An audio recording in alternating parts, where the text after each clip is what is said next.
Welcome to the World Famous Adventurers Club. My name is Grant McComb, and today we have Ramona Cox, friend of the club and returning speaker. Thank you so much for joining us tonight. Thank you. Welcome. Thank you. I'm so excited to be here. This is my favorite club. This is the only club I know of that you can go and actually have a cocktail at the bar and have a shrunken head right there next to you.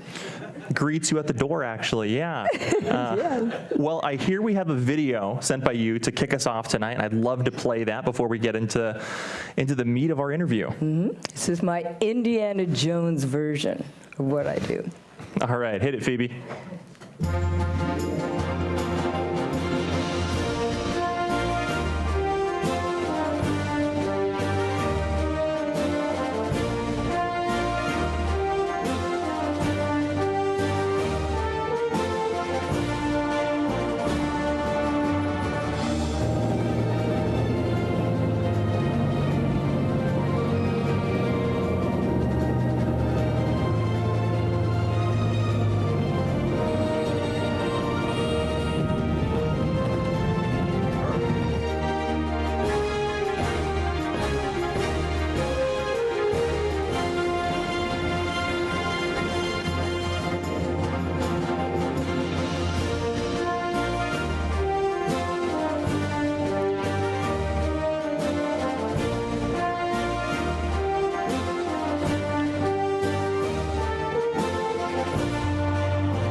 What a great video introduction.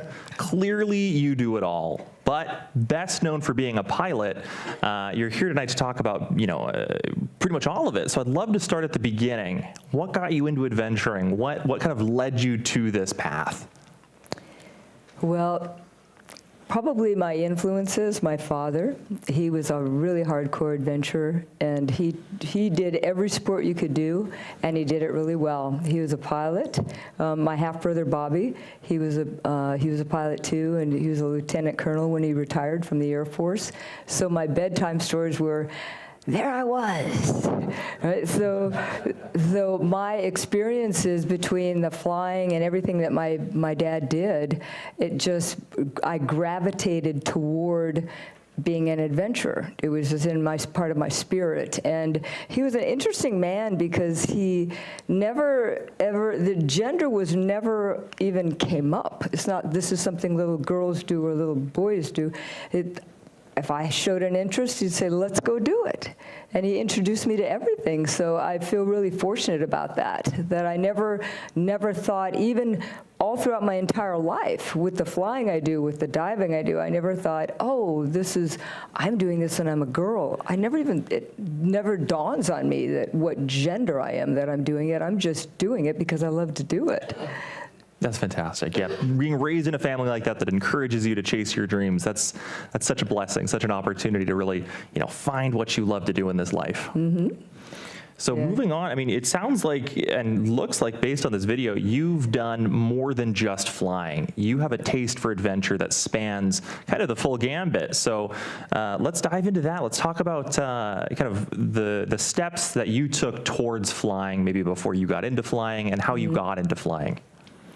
Well, let's see. I started diving first. That was the first adventure stuff that I was doing. And I started a couple years before I was flying. And one of the things that I always try to do is if I learn a sport, I take it to the next level and learn it really well. So I started diving, and I was doing nitrox diving, deep diving, whale sharks, Galapagos sharks, you name it. And I filmed underwater all over the world. And personally, I don't think anyone should ever leave this planet without going down diving. I don't care if it's a hookah, however they have to do it, but get underwater so that you can really get in touch with that part of our planet, because being underwater is just like no other experience. I mean, even Buzz Aldrin, I mean, that's his favorite thing, really, is diving. If he's not walking on the moon, he'd rather be scuba diving. And so it's an amazing, amazing sport. So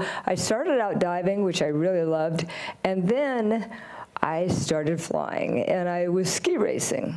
So what happened was my father had quit flying, my half-brother had quit flying, but I was ski racing, and I was in a dual slalom course, and I was against another guy. And so we're talking, and I said, so what do you do? And he said, I build experimental airplanes. And I'm thinking, experimental and airplane doesn't even sound good together. Right? Really, but I mean, with knowing who I am, I was like, really? So experimental airplanes. So sure enough, we race against each other, and I win. And so on Monday, I was on the phone. Hi, I'm the girl you said you'd give me a flight. So he did. And this flight was in this amazing, it's like a little Jedi aircraft. It literally looks like something out of Indiana Jones, tandem seat. And so we went up, we did aerobatics, we did everything in this wonderful little piece of equipment, and so I knew I was hooked. So I went to UCLA ground school the very next week, and then just took my time. At that time, I had an ad agency with my brother, who's here in the audience, and I would make my appointments, zoom over and take some flight lessons, and then zoom back to work, and got my license in a relatively short period of time. And so when I first learned, it was for utility, because I thought I can get to the hill faster. I was a competitive racer, and if I could get to the hill 3 hours faster, it would give me time to check the snow, tune the skis, and prepare better for ski racing. So first it was about utility, and then I shifted into more having the passion of flying, and shifted from different types of flying, like formation flying. And will we show that at all, or? Please, yeah, let's. Absolutely. Will we show the pictures, or no? I believe we will. Yeah. So definitely. Good. Actually, here we go. Yeah, there we go. So, I started doing formation flying, and that's precision flying. And so that in itself is it's just like ski racing, right? You don't want to bump when you're up there. And the girl in the front, she flew C-5s for the military, and the other girl was a nurse, and so we were out having a girls' day. But so I did a lot of formation flying, and that was really fun because it's precision. And what's interesting is that plane, it looks really whizzy, but it's a lot easier to fly than the airplane that I have right now. Right? It's a military trainer. They're designed to be easy, but it's a cool plane. So anyway, so I got into formation flying, and then slowly got into backcountry flying. And I had a neighbor who introduced me to it. There's a fellow named Clay Lacey. He's a well-known pilot. He said, fly on up to where we are in Idaho and have some fun with us. Bring your plane up. And I did. And the second I landed, I knew this is for me, that this is what I want to do, because I was a backpacker. And I realized instantly I could get farther, deeper, faster into the woods, and much more remote with an airplane that I could. Hiking in takes forever. So, excuse me. So then I started doing this other type of flying. So walk me through from I'm a skier and I want to hit the slopes faster, to I want to do this super dangerous formation flying, to I want to fly to the middle of nowhere, see no one, and just go backpacking as far as I can. Walk me through that thought process. Well, as soon as I landed, what I thought to myself is that I want to be flying a lot. I don't want to just go for a weekend. I want to go and I want to try a lot of different airstrips. And so like the airstrip that's on the screen there, that is an example of an airstrip I never thought I could ever even consider going into, because it's a tricky little thing. You have to dive in Jedi style through a canyon, and then if you come in too hot, you'll probably splat, and then if you yeah, this is a tricky little spot. But I just knew I wanted to be in nature. And so the way to do that was going to be to fly around all over the place, fly as much as I possibly could. And so, however, I also needed to support myself. And I watched the internet, and I thought, internet equals freedom. If I can get in my plane and set myself up to be able to go anywhere I want, just like mobile technology today, what everybody's doing. I realized that back in 2004 with the internet. As soon as PayPal became a viable, entity for people, as soon as they were felt safe hitting add to cart, I knew that it was going to be a big business. So I watched that and then created a website, an internet retail site. And that internet retail site I ran from the wilderness. So, but the difference is that back then, we didn't have cell phones or anything. And so I learned satellite technology. So I learned to use cell phone or satellite. I had batteries that I would put together, and I would create an instant office that any rock would do. I'd sit down in a little chair and just buy myself a spot, and I would work. In fact, I wrote my book in that little hot spring, flying off the grid, because it was perfect to be working outside, and it worked. That was the key. You had to do it in a very specific way in order to make that work, but the technology was there. And so I took off, had a 6-man tent. I was styling, chest of drawers, everything I needed. And this actually reflects later on when I switched I was using solar for a really long time. And the problem with solar is that when it rains for 5 days, you have nothing. Or you put out a solar panel, and then you take a hike for 5 or 6 hours, and a chipmunk comes and kicks it over and poops on it, and so now right, you have no power. So I switched to Honda. to using a Honda generator for pretty much, I have GoPros all over the airplane. I have printers and laptops and lots of technology. So the combination of where I started at the infancy with satellite technology and then switching from solar to the Honda has just enabled me to have complete freedom of lifestyle. That's fantastic. And, I'd love to know about some of the challenges you faced being an early adopter of this kind of super mobile work style. And what was the business? What did you sell? That was a funny thing. I was trying to decide what to sell, so I thought, I will select a product that is recession-proof and would work under any circumstances somebody had to have it. So I walked through my house and I looked around and I thought, what is it that no matter what, I have to replace it? And what I realized was faucets. Faucets. I mean, your kitchen faucet, your bathroom, you're going to have to replace it. So I approached a person that I actually knew that had one of the biggest faucet distributorships. And I said, I would like to create an internet presence for you. And he said, oh, well, I can only sell in a certain territory in Los Angeles, right? He was the biggest retailer in Los Angeles. And so I said, and I went home just kind of sad, and then I went back the next day and I said, let's have lunch again. I said, you can sell to me, I live in Los Angeles. And he said, yes. I said, and I can drop ship to all my friends. And he said, yes, you could. And we shook hands. And in 3 months, I was his biggest customer, and he was the biggest in LA. So opening up to internet retail was huge.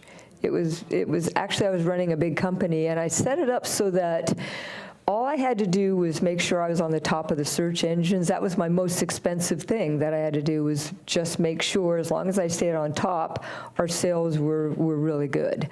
So other than that, I didn't answer phones, no billing, no shipping, everything else was handled.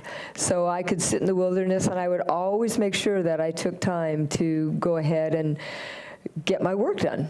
It's something about mobile technology that people now, as a result of COVID, all of a sudden they're working at home, and when you work at home, you have to learn to focus. You can't be bouncing around and get distracted. You have to learn to focus. So I would always make a certain period of time during the day. Now, I might be in my kayak with a fishing pole in one hand and a laptop in the other, right? So like, if I'm working until I get a nibble, and then I'm like, priority is here, right? But so that's what I did. It was faucets, and it was fascinating because everybody needs faucets. And if the economy is good, you're buying better faucets. And if the economy is bad, you're still going to buy a faucet. You're not going to have a kitchen sink that doesn't work. So, yeah. That's great thinking. All brands. Talk about the days out there where things just might not have been going the best. They might not have been going right. Technology's not working. And then we can talk about how you shifted from the solar to the Honda generator. Well, actually, I was heading out to go to Oshkosh for the air show, and a friend of mine, I had 2 days to get there, which is not a lot of time. And so he said, you take my generator. You're going to need it. And I said, why? Generator? No, I use solar. And he said, well, it's going to be dark when you land, so you're going to have to use a generator. So I said, okay. So I took it. And then I arrived at my destination, and I thought, well, let's see what this generator will do. I plugged everything in 1 hour, it was all charged, and I was like, I'm so done with solar. Instantly. And then, so I arrived, I was lecturing at Oshkosh, I arrived at the destination, and I ran over to the distributor. And I said, I need to buy a Honda 1000 right now. And he said, okay. And he sells it to me, and I zoom away, and someone said, do you know who that girl is? He said, no. He said, if she just bought your generator, go to her talk. So I'm giving my talk, and this was a gear talk. I talk on locations. Some of my talks are called How to Survive Your Fun Weekend, right? Because it's about how to fly, how I fly. But anyway, so I just was talking about the generator and how great it was, and I had a whole PowerPoint set up and telling people about it. And after that, the person that sold it to me walked up and said, "You give a better talk on my generator than some of my salespeople." And I said, "Oh, thanks. Nice." He said, "How do we work together?" And so then Honda sponsored me. So they've been sponsoring me for a long time.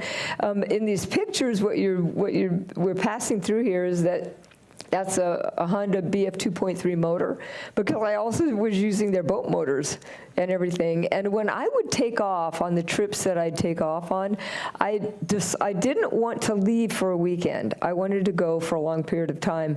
So my very first trip, and I did this for many years, is that I would leave June 1st, and I didn't come back till the end of September. And all I did is go from backcountry strip to strip to strip to maybe stay 3-4 days as long as I wanted. No particular itinerary, but just to check out another lake, another good fishing, see what was going on. And so, as you can see, I mean, my campsites were all set up to do whatever I wanted to do, and I had to eat, right? So in order to do that, I would hunt with a bow, but a traditional recurve bow. So there you go. There's my bow. And I only hunt fowl because anything bigger, I can't really carry it out. You know what I mean? It's kind of a big pain to gut it and everything. So, but small things like grouse. Grouse are really stupid. No, people think, wow, you can hit a bird, and I'm actually much better at a moving target than I am at a still target. If something's flying, boom, I can get it. But if it's sitting there still, I'm like, whoop. And then so a lot of times I can't get it. But so fowl, I'll eat fowl because I get tired of fish. I mean, I go out. That's how I eat, is when I'm out in the wilderness. Well, there you go. That's a catch. That was one of my bigger catches. That fed me, my goodness, for a week. That was a great catch, a big trout. So I would fish and hunt for my food. I would stock up. I mean, I can always fly to a market. I can fly, and I'd bring a motorized bike. I'd bring a boat, motorized bike, all these toys, and I can always get to a store, right? Just ride my little bike to a store, and then with a backpack, and get fresh vegetables and things like that, and then go back into the wilderness with some of those essentials, and then supplement it with the protein of food or birds.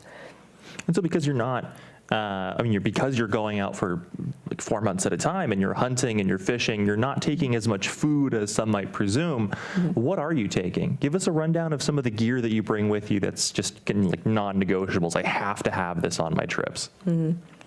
Well, it's good to have, number one, I never brought an ice chest because ice melts and it takes too much room. So if I was going to have something cold, I would put it in a Ziploc baggie, and then I would submerge it in a stream or a river, and that's how I would keep things cold. A lot of times I would bring, it could be like a pasta or some type of beans or something like that. Just a lot of variety, but I really like vegetables. So a lot of times I would have dried vegetables, and I would have a lot of that together.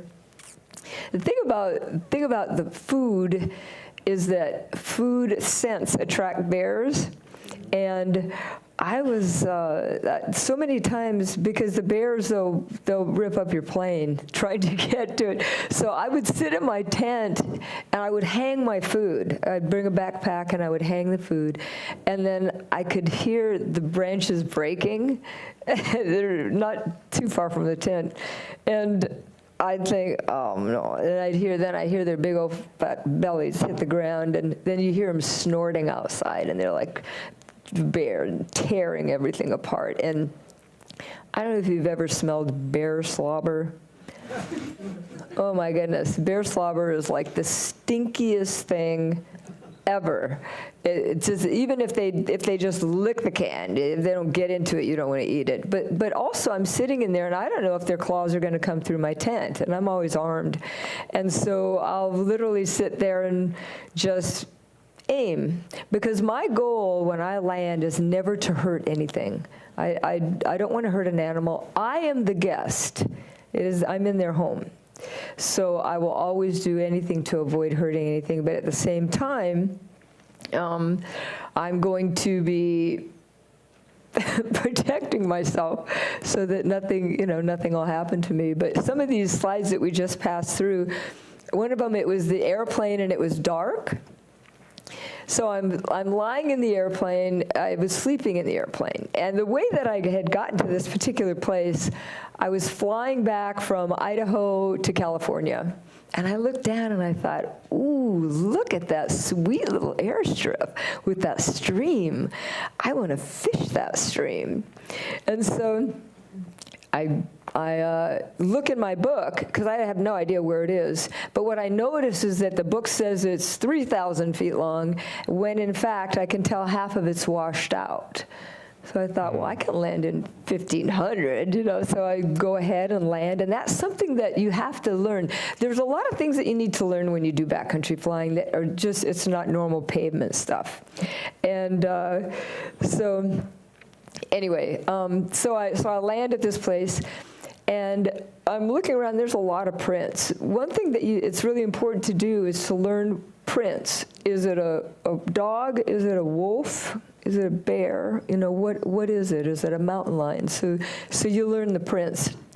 And when you do that, then now you can at least assess, oh, what happened? Was that a storm going by there? It looked like we flipped to the storm video trying to find more pictures of the plane.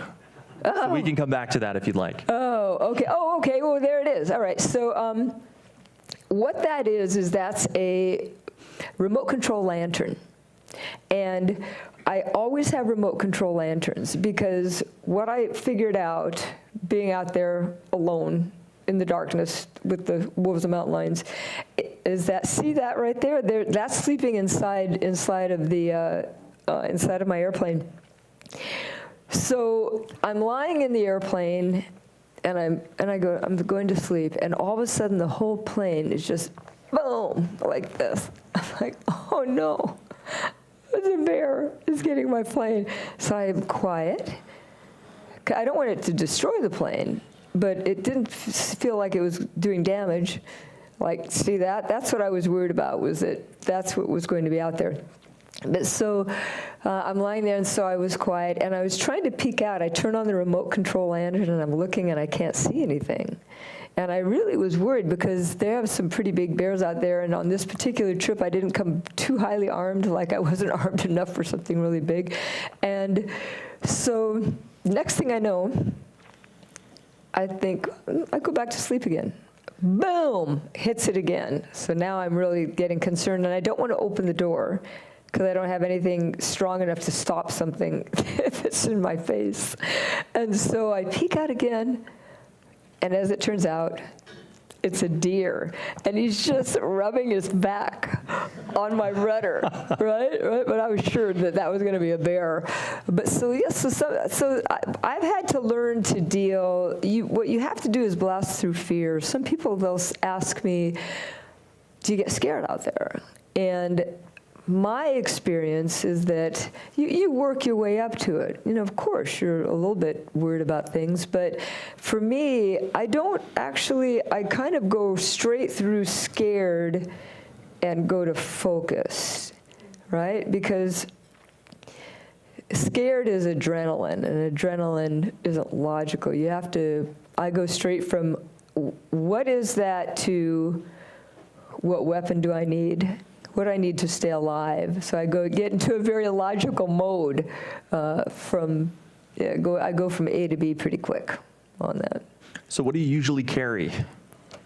You've mentioned being armed a couple of times. What do you usually carry, and what does that determination look like? Right. Well, I carry a Glock 40 sometimes, and I always have a shotgun. I have bear spray. You can see bear spray there. I have my sat phone, and I have a spot. Yeah, I mean, I just carry things. There's a picture somewhere there where I have everything out, and we'll get to it at some point. But yeah, that's, I mean, I have a concealed weapons permit. I've had it forever, and covers me in something like 35 states. So let's say I go to the market. I mean, the thing is, from the distance between where the remote airport is and to possibly some kind of a store or something, there's a lot, you know, ding, ding, ding, you know, between A and B. What can I say? There is. And so I have to, it's so funny because I'm not that person like brandishing a weapon. I'll have like a little Hello Kitty purse, looks so benign. But my hand's in there. I mean, I can literally just turn it forward and handle a situation. So you do what you got to do, right? I mean, and yeah, I mean, I've definitely been scared out there. I mean, one time, the thing is, there are things out there that, like moose, they're pesky little boogers. I mean, I was in a kayak in that picture. See, her ears are up. If I was on the ground, she'd probably be stomping me because she's going to protect her baby. Can't blame her, right? But so one time I was hiking around, and I usually have a gun in my backpack. And I put my backpack down, and I turned around, and I saw this perfect scene of water and these birds, a perfect reflection. So I crawl over, and now I'm filming this, and I thought, oh, that is just magical, this footage. And then I turn around, and there's a moose. I mean, like, pretty close. And I have my camera in my hand, and I look up, and as I look up, the moose looks up, ears back, and I'm thinking, so I'm assessing really fast, right? And I'm thinking, I'm dead. This is so bad. So, and you don't look animals eye to eye. Okay, that's an aggressive move. So I'm looking down, looking up, and this moose is just staring at me. So I had this idea. I thought, I'll do the Michael Jackson moonwalk backwards. I did. That's exactly what I did. So I just started going, looking down, back, back. Here's what's bizarre. The moose stared at me, and as I would take a foot back, it would come 1 foot forward. Mean, pesky little thing, you know, teasing me. But so I kept moonwalking back through a stream, and then finally I was able to moonwalk back behind a big tree. And the moose literally just looked at me and went, ah, and then walked away. But I mean, I was very, very close to death, because moose, people don't realize they're not like horses. Like horses kind of are like this. A moose can sucker punch you. Yeah, they can take you down pretty fast and then stomp away. So there are definitely things out there that you have to be worried about. Definitely, and I can see why you're armed in that situation for sure. Moose, terrifying, huge. Let's shift gears a little bit and talk about your plane. Mm-hmm. So flying out, you have to make a lot of decisions about what you're flying, how you're flying it. Mm-hmm. What do you fly, and what went into that decision-making process to get the type of plane that you fly today? Well, I have the perfect plane for what I do. You hear about people that drop off hunters in Alaska. It's called the TU-206. It has 285 horse, and it's turbocharged, which means I can fly at high altitudes and still have a lot of power. That's the aircraft right there. It has cargo doors, which I need because I bring a boat and a motor. And something that I learned is that due to my size, I'm like an ant. I can lift half my body weight, but over that I can injure myself, so I don't bring anything over 45 pounds. And my plane has big red lips on it. So what's really funny is sometimes I'll land and I'll get out of the airplane. That's at Burning Man, by the way. I was the second plane ever to land at Burning Man. Before they had a fence or anything. I was in a hot tub in Esalen, and someone said, there's a party in the desert, a costume party, and you can fly in. I said, really? And he gave me a phone number of a guy. And so we talked, and he gave me a latitude and longitude, and I called my girlfriend, costume party in the desert, we're flying in. She said, great, you have to have the right friends, you know, do that kind of thing. And I literally was flying over Burning Man. That picture right there, that's AOPA magazine. It was their calendar. They have never, ever had a picture of someone on the ground in the AOPA magazine, but they used that as their calendar because I was the second plane ever to land, and I've gone for 22 years or something. I know a lot about landing at Burning Man.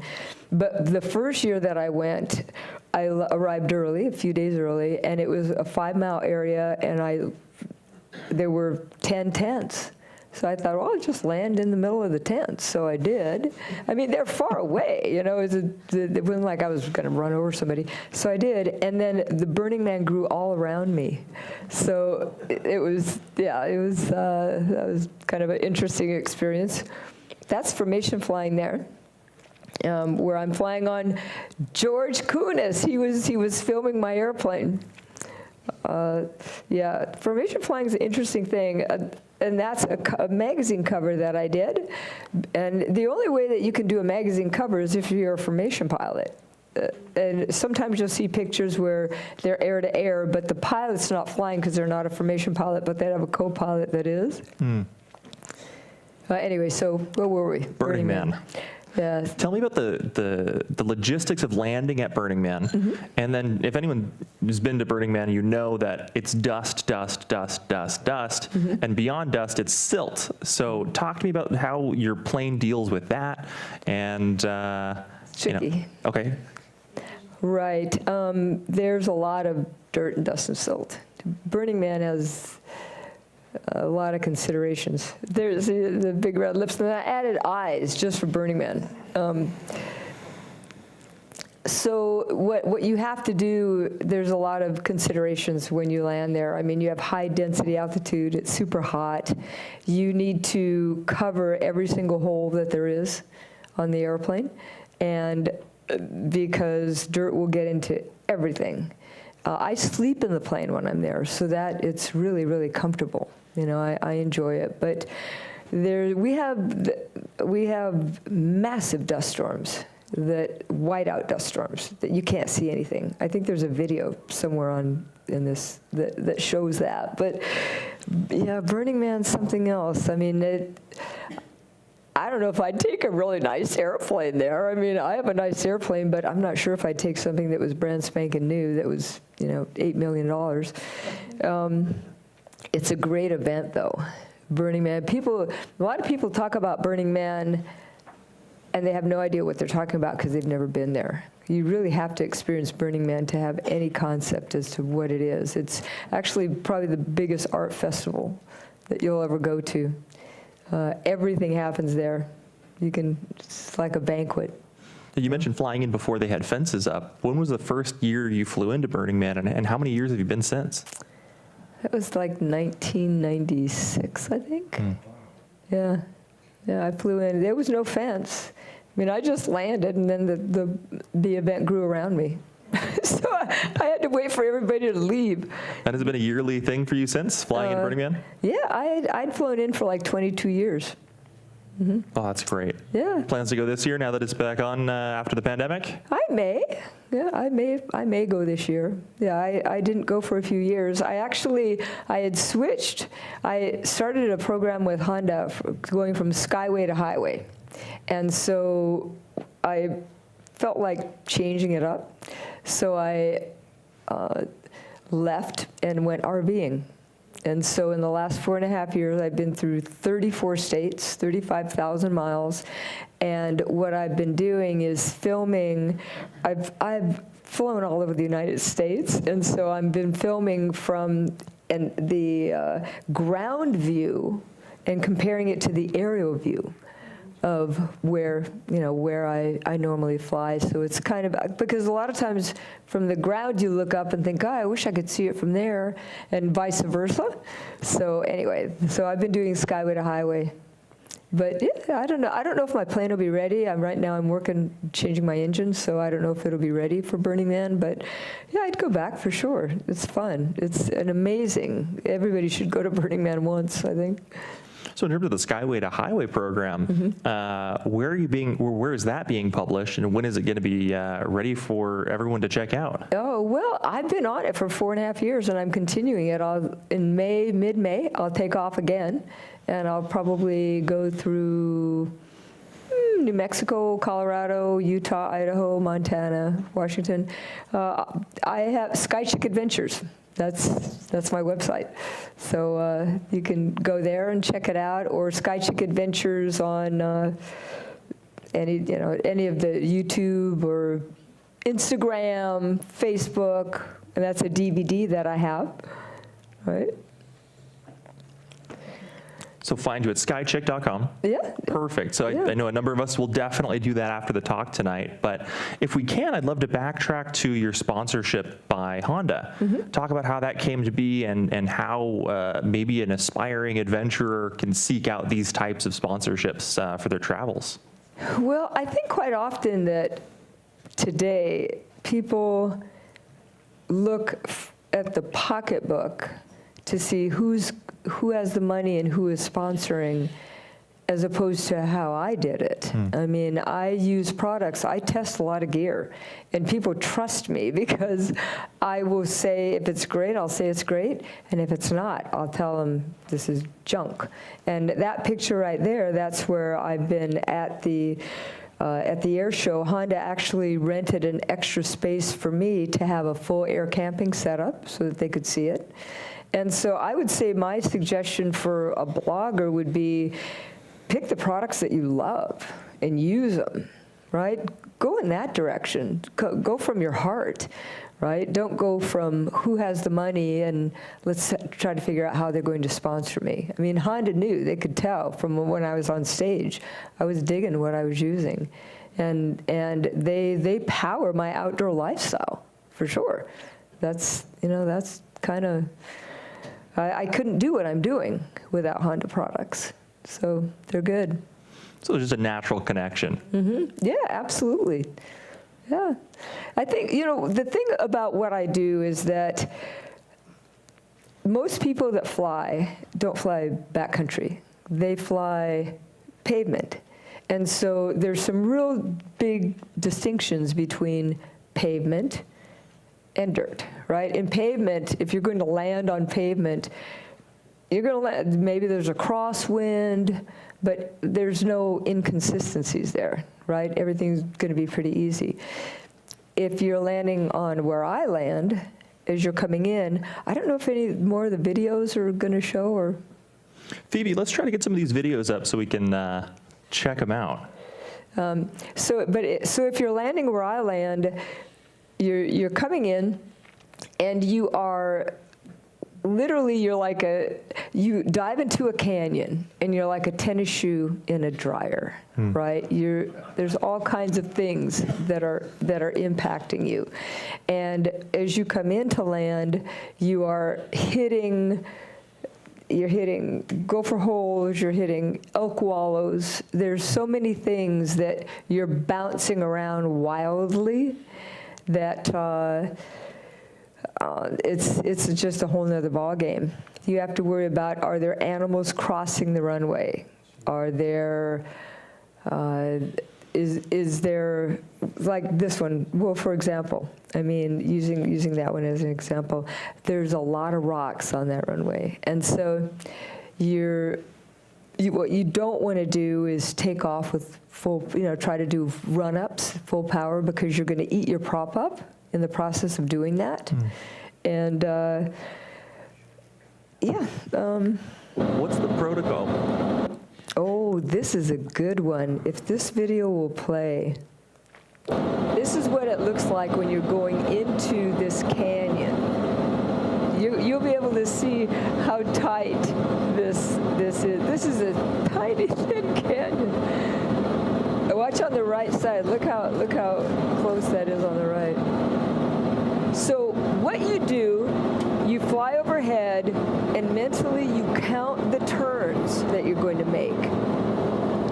as you count the turns in your mind, you say, then you dive in. You say, I'm going to go left, right, and when I make that next left, see how tight you are? Look at you. That's how close you are. When, like right here, this guy's going to have to make the left. When he makes that left turn, now he has to literally hug on the left side. Look how close he's going to be to the left, because the runway is immediately on the right. Now he's going to have to crank it over, right? Right? You got to crank it over really hard. And as I was saying, now the whole time you're descending to get exactly where you need to be, which in this case, he's kind of low. But if he was a little bit lower, as you could tell, oops, and then that would have been bad. And then,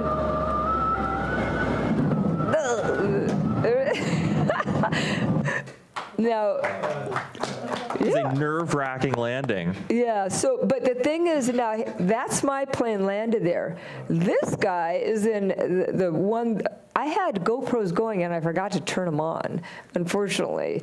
But he's going a lot slower than me. I mean, I'm slowed down as fast as I can be, but I'm having to Jedi through quite a bit faster than him. And the decision was, where do you dive in? You know, where do you dive into this spot? There's a lot of options. How far back do I want to go? And then if see, and that's another situation right there. So if you hold on that side for a second. So if you come into that same airstrip, which is not very long, if you make a mistake and come in too high, then you're going to be what's called hot. And the problem is you probably won't be fast enough to power in, unless maybe my turbo I could, but if you don't have that, then you're not going to be fast enough to be able to put power in, and because it's rising terrain on the other side, so you're probably just going to like go over the cliff. So, darn. And so there's just a lot of situations like that. This particular picture, I love like just referring to all my pictures. This place, what you try to do is call other pilots before you're going to land. And this is in Utah. And find out what are the conditions, because they'll know they've been landing there. So in this particular case, there's a place called Mineral Canyon. They said, whatever you do, don't go if it's going to rain. Here's why. See, in back of where my plane is, when it rains, there's not only going to be water, there's going to be logs coming over the top of that. And then from this side, the river's going to rise. So I called flight service, and they said, oh, no, it'll rain for 3 days. So I'm parked. And then I'm watching these really black clouds coming in. I'm thinking, really, come on. And now when it gets too dark, I can't fly the canyon anymore. So it's getting darker and darker, and now it's a point I'm not going to be able to fly out the canyon. It's sprinkling. And now it's raining. So now I'm thinking to myself, well, let's see, if the water comes up, maybe it'll float. I have kayak paddles. Maybe I could sit on top of the airplane. I don't know what's going to happen. But so it wasn't a very pleasant evening sleeping, because also if you're trying to take off, that's going to turn into mud. And that's not going to be a good situation. And so the second there was daylight, and this was a massive storm that was continually building, the second I had daylight, I got out of there, because I probably kind of gotten soaked in. That was bad. Let's see, what's the next slide? Maybe I can just refer to, we have here. Oh, this is just what I was telling you guys about, that when you're landing at a backcountry airstrip, it's like a rodeo. You're not landing smooth. You're going to be bouncing, and there's a video that shows that. There's a video that shows all that you're going to be bouncing. There's no tower. Like when you land at a regular tower airport, they're telling you where to go, when to go, what to do, all of that. Here, you're on your own. You're talking to other pilots, hopefully.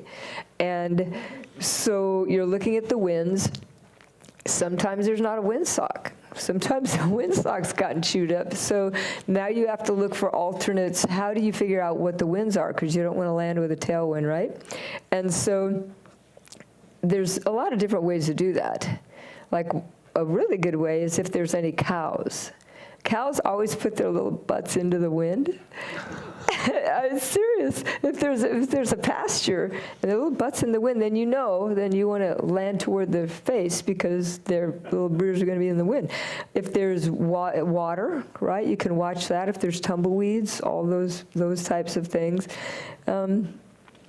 There's just so many things to consider when you're doing backcountry flying, and it's why I started lecturing on it, because back then no one was lecturing on it. And you can get pretty hurt if you don't do it right. And I'm self-taught. I mean, I knew I had a lot of time to learn, so I went out and I started with longer strips and then just worked my way down to shorter strips and shorter strips and shorter strips until I felt comfortable landing pretty much anywhere. So for an aspiring backcountry pilot, are there classes you take? I know you just mentioned that you lecture on the topic, but I do, how does one go from, I have a pilot's license and I go fly from the Santa Monica airport around and I have a great time, to I want to go land in a super short runway, not hit a deer while I'm doing it, right, have a great time and fly out without getting flooded? Right. Well, can we go back one slide? Is that possible? Oh, or forward. One of them showed the airstrip. Okay, so that's an example of a backcountry strip. So I'm parked there. I think this is a video. This is a good video if we can show it. If it'll play. There you go. So you can see that you can't even see the nose wheel because it's so deep, and there are gopher holes all over the place. You use Tundra tires? No, I have regular tires. And you can see here, there are elk coming right up the runway. So when you're landing, watch this guy, boing, boing.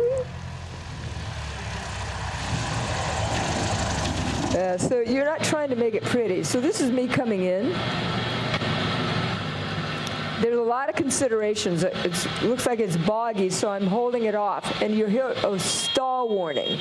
I want to hear a stall warning. That means I'm going as slow as I can. Now watch, right when you think you're done, watch the plane bounce back up in the air. Boom! Watch this guy taking off.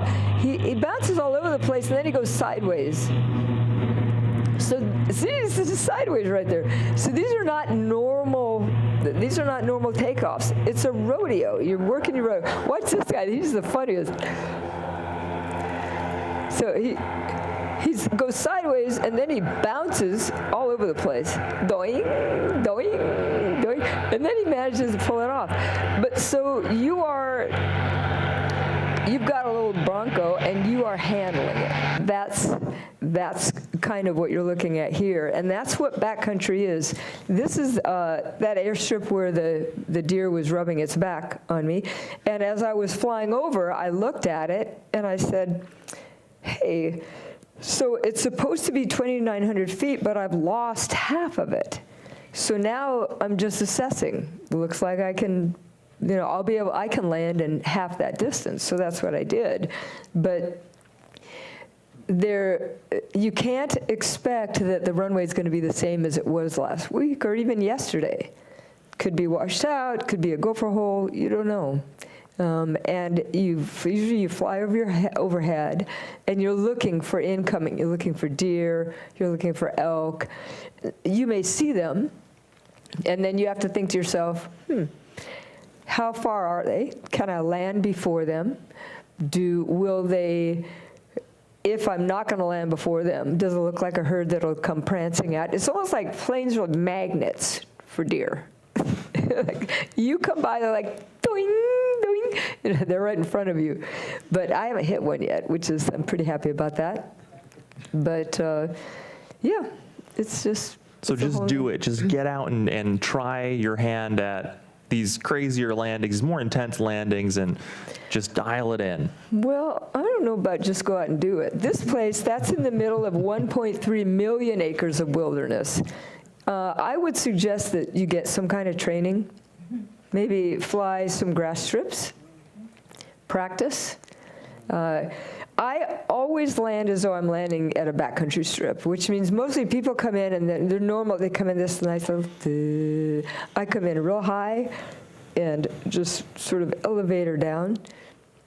I'm pretending that I'm going over a 50-foot obstacle, like a tree. So there's definitely techniques. I mean, I read everything I could find. It's just that there wasn't that much information out there. And there now, today, I would say if somebody wants to do this kind of flying, they should go to one of the schools in Idaho. Lori McCall, she has a great school back there, and learn the techniques. Learn how to do it, because it's, sometimes it's forgiving and sometimes it's not. And you want to be on the forgiving end of it. So the more that you know, the better it would be. That's great. Yeah, I think going to a school and learning how to do it is probably the way to go. Yeah, absolutely. I hear you also do outreach, and this might be a picture from the outreach that you do, getting girls flying. Right. Talk to me about that and the outreach you do there. Well, that picture is from, it was called the Fly It Forward. I need water. Sorry.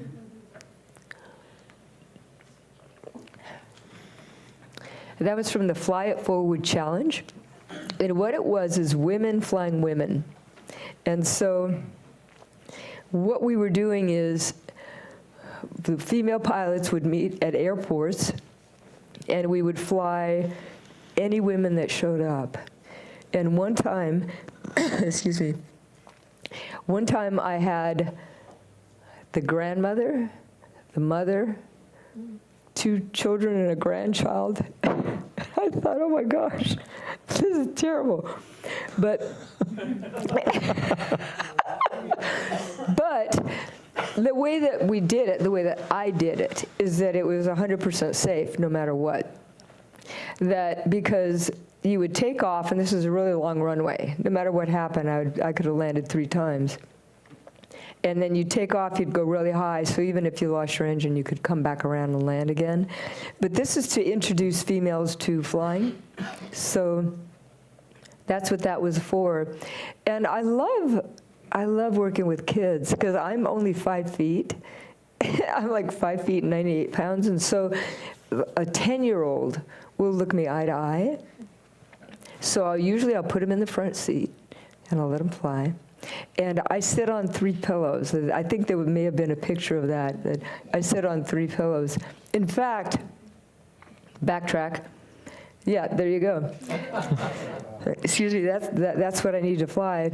The first time when I went to flight school, and I showed up and I'm so excited, and we get in the airplane and I'm sitting there and I'm looking at the panel, bright-eyed and bushy-tailed.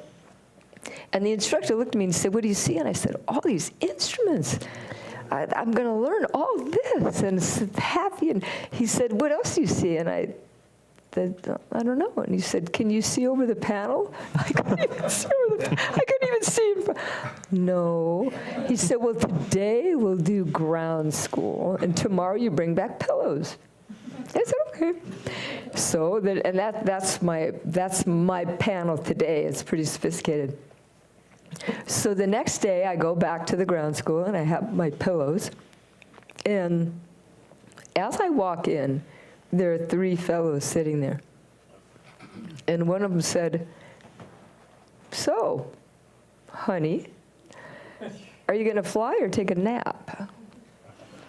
And I'm scared, I'm kind of, and I just looked at him and I ran in, to the instructor and didn't say anything, but that was my introduction, right? Are you going to fly or take a nap? So I got used to having pillows. So what's cool is that when I give rides to kids, I sit on 3 pillows.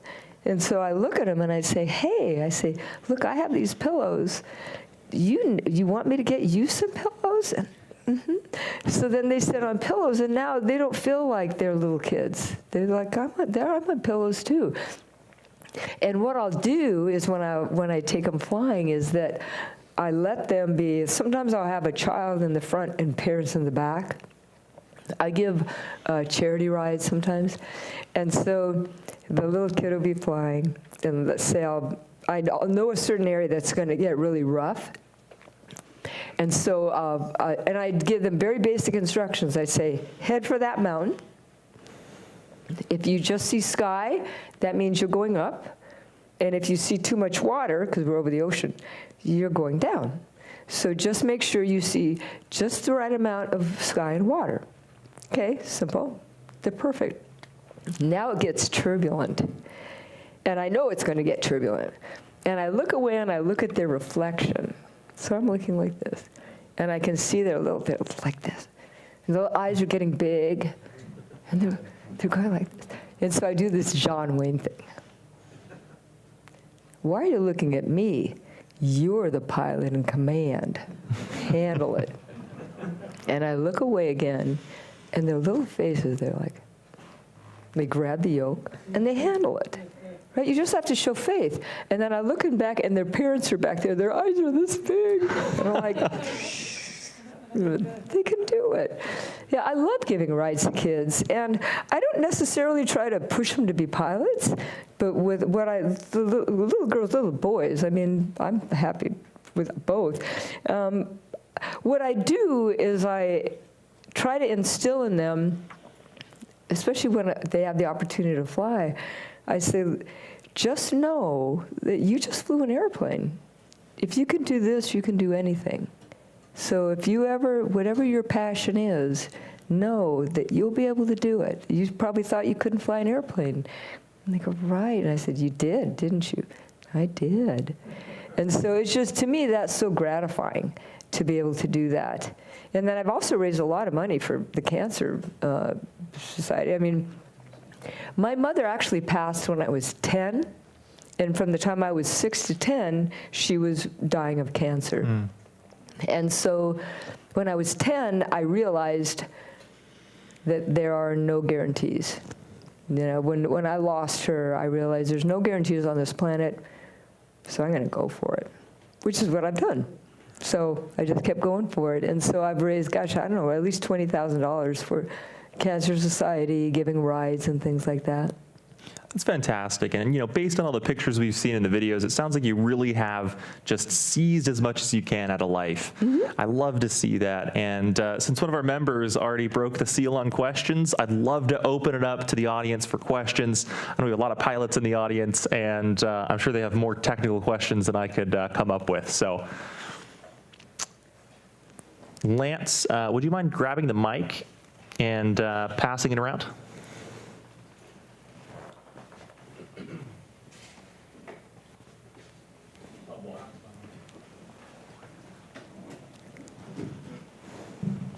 Ramona, I noticed on the video of your unimproved strip where you dropped in the canyon, mm-hmm. you didn't use any side slip. Is the 206 not suitable, or the load? Or? It's not a good slipper, especially because I'm loaded to the gills. Like I usually have 800 pounds. Yeah, so I'm not usually slipping that airplane.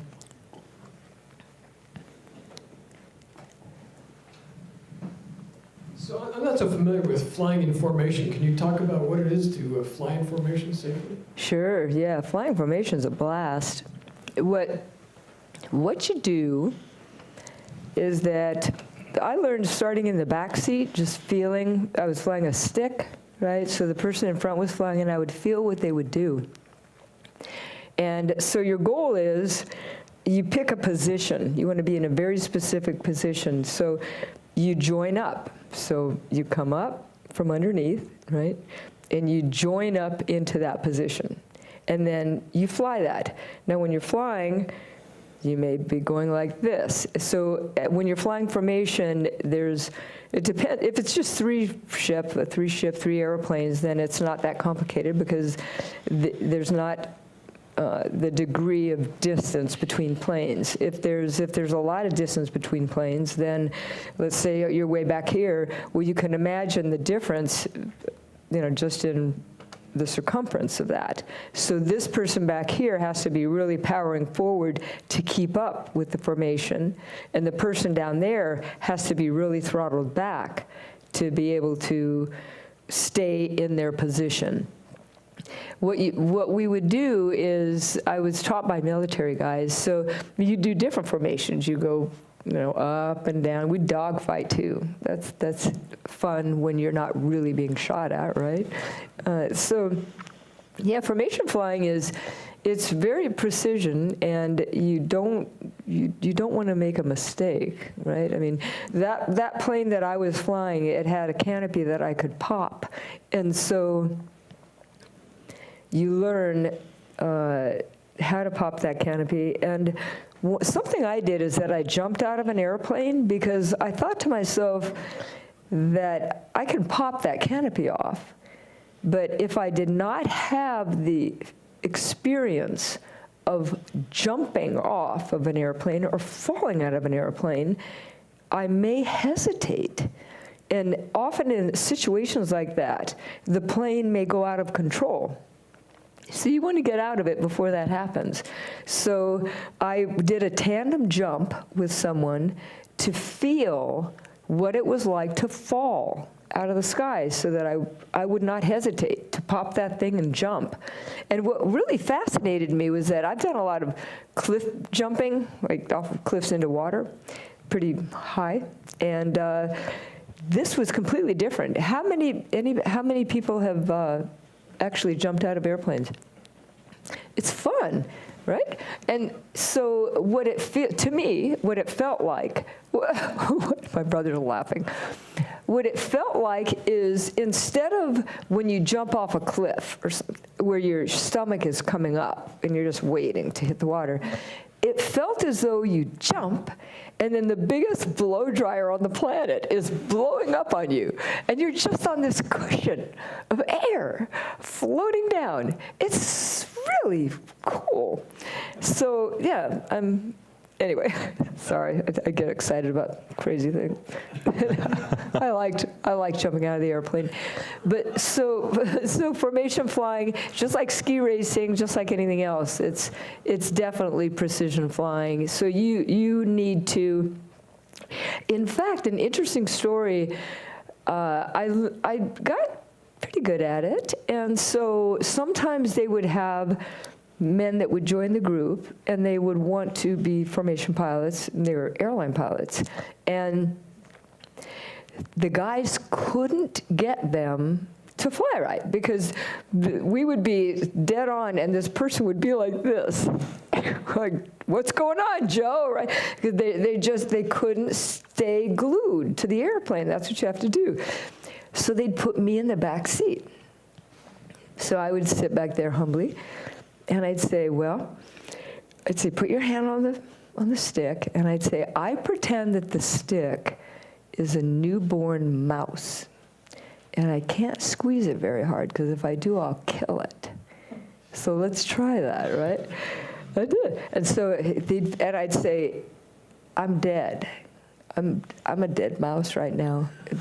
I can feel, because you squeezed it. You're squeezing me to death. And that's why they were doing what they were doing. They were holding the stick. They're so nervous. They're holding it so hard. So everything they were doing, the plane's going up and down because they're all like this. And so then I would say, okay, let go. I'd say, now, mousy, mousy.